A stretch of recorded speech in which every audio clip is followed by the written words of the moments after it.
Marchena. For my project, I choose a photo called The Tank Man, and that it's about an unidentified man who stood up against a tank.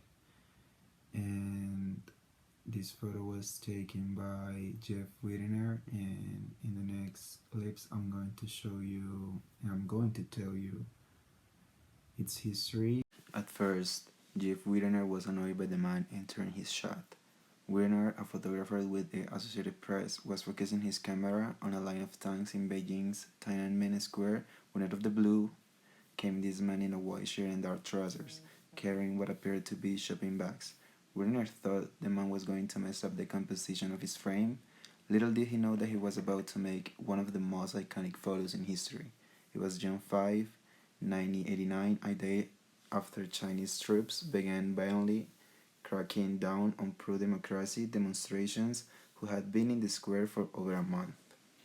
Whitner had been in Beijing for a week to cover the protest, and he was hurt when the deadly crackdown began. I was hit in the head by a protester rock the early morning of June 4, and I was also suffering from the flu, Whitner said, so I was quite ill and injured when I photographed Tank Man from the sixth-floor balcony of the Beijing hotel. The hotel had the best vantage point of the square, which was now under military control. An American exchange student, Kirk Marson, helped sneak him in. From the hotel balcony, Whitner watched as the men confronted the lead tank, standing directly in front of it.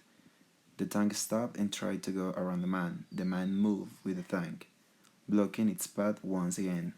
At one point during the standoff, the man climbed aboard the lead tank and appeared to speak to whoever was inside. I was about a half mile away from the row of tanks, and so I could not really hear much, Whitner said.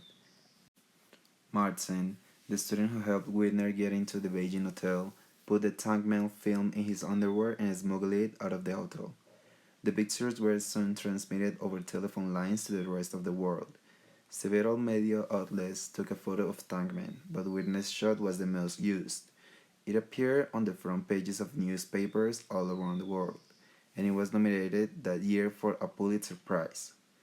Though I knew the picture was highly acclaimed, it wasn't until years later when I saw an AOL post where my image was named one of the top 10 most memorable photos of all time.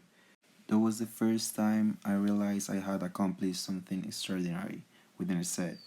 The protests in Beijing started after the death of former communist leader Hu Yaobang on April 8, 1989, who had worked to move China toward a more open political system, and he had become a symbol of democratic reform.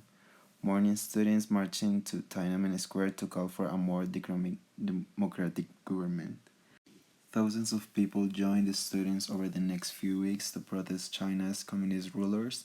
A rally on May 93, an estimated 1.2 million people, a 33-foot tall statue, the goddess of democracy, was built in 4 days and placed in the square.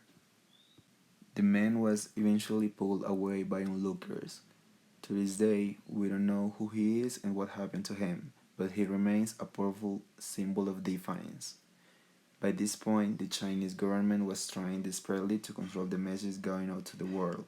Several days before the crackdown began, China had made efforts to stop all American news outlets, including CNN, from broadcasting live in Beijing.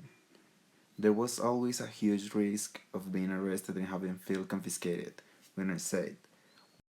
Well, for me, what I think about this photo is I see a brave man, like wanting to stop a war that can become, he doesn't want any more war, he just wants peace. He doesn't want anyone to get hurt, so he collects all this like strength to try to stop something that is way bigger than him. So that's why I think it's really an iconic photo. So to think that someone that small could think of going against a tank that's like 10 times bigger than him. It's quite amazing.